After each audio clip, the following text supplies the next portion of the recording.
The sun dipped low in the sky, casting long shadows over the fields of golden wheat that rolled like waves beneath the gentle breeze. Clara stood at the edge of her family's property, arms crossed, as she surveyed the horizon.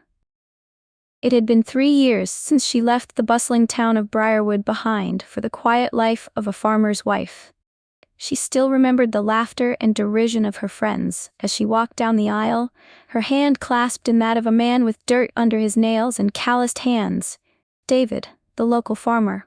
"Clara, are you serious?" Jenna had exclaimed, her voice dripping with disbelief. "You're marrying him? A farmer? What are you thinking?" The other girls had laughed, their giggles echoing like mocking birds. But Clara had held her head high, her heart pounding with defiance. "I'm thinking I love him," she had replied, her voice steady despite the quivering in her stomach. "And that's all that matters."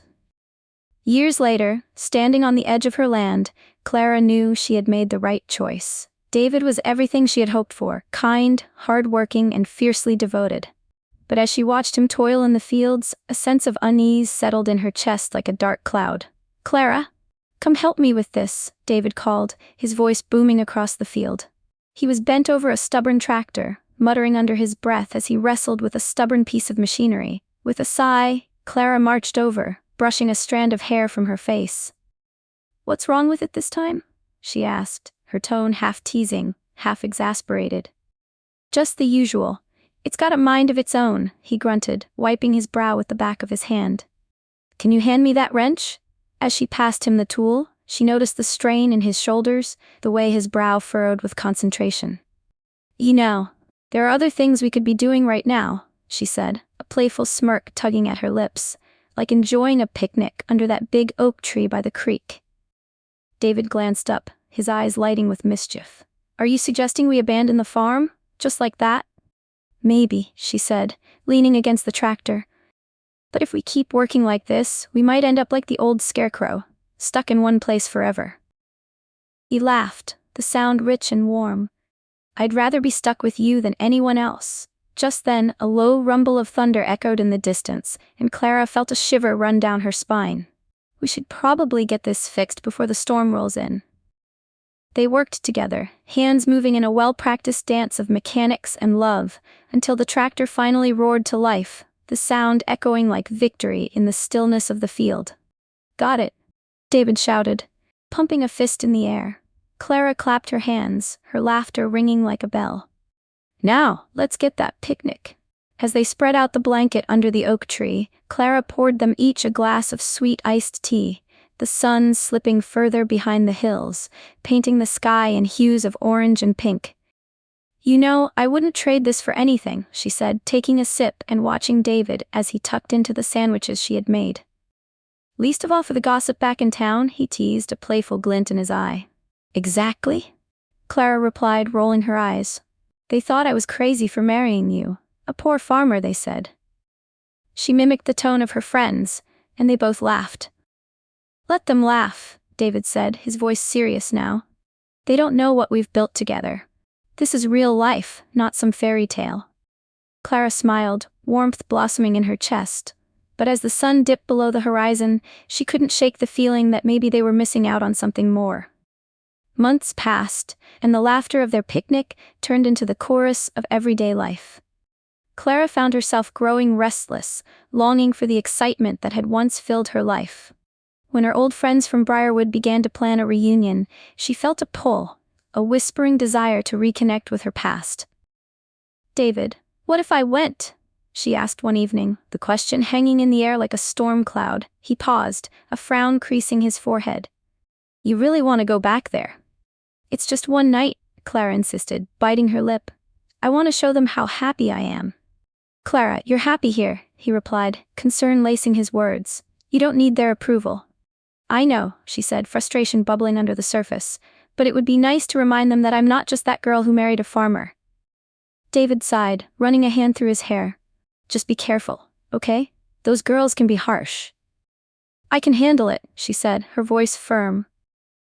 The night of the reunion came, and Clara stepped into the familiar hall, her heart racing with a mix of excitement and anxiety. The laughter of her old friends washed over her like a wave, and for a moment, she felt like she had stepped back in time. "Clara?" Jenna squealed, her eyes widening in surprise as she rushed over. "You look amazing. How's life on the farm?" "Busy," Clara replied, forcing a smile. "But good, really good." Jenna's eyes sparkled with mischief. "I can't believe you actually married him. What was it like living in a poor farmer's world?" Before Clara could respond, the others joined in, their laughter ringing hollow in her ears.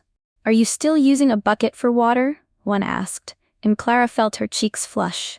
"No, we have running water," she snapped, surprising herself with the heat in her voice. "And we have a beautiful home." "Sure, but it must be so boring compared to this," Jenna said, waving her arms around the hall. Clara's heart sank as the laughter continued, the jokes at her expense stinging like a bee.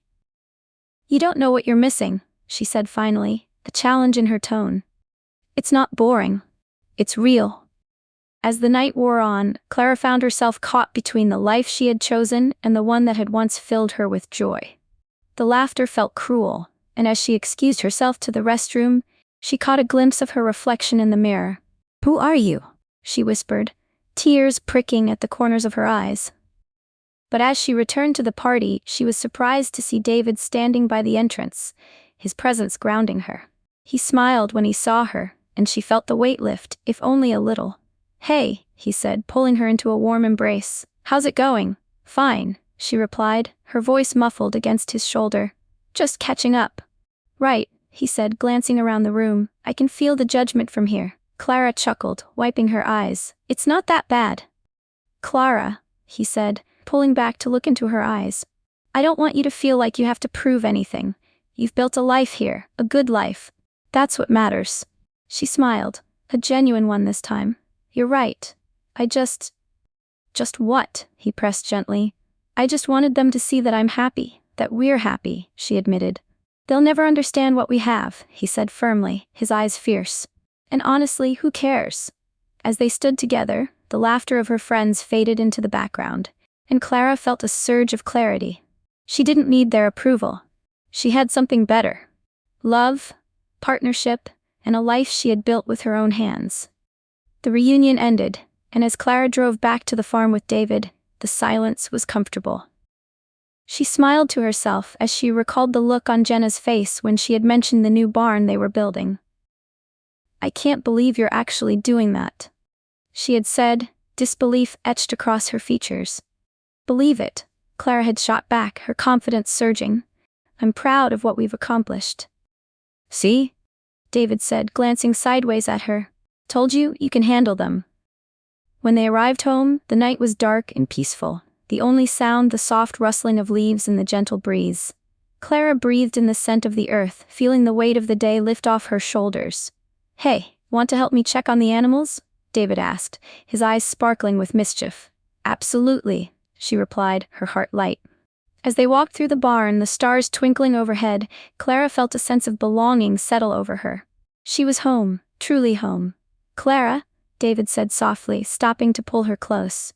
"You're everything to me, never forget that." "I won't," she replied, her voice steady, "and I won't let anyone make me doubt it again." They shared a kiss, the warmth of their bodies igniting a spark that chased away the chill of the night. Clara realized then that the laughter of her friends, the doubts and judgments, they couldn't touch the life they had created together. As they stepped back into the night, Clara knew that the laughter of those who had once mocked her would fade into nothingness, overshadowed by the love and fulfillment she had found in her own life. In that moment, she felt a deep sense of peace, knowing that she had chosen the path less traveled, and it had led her home.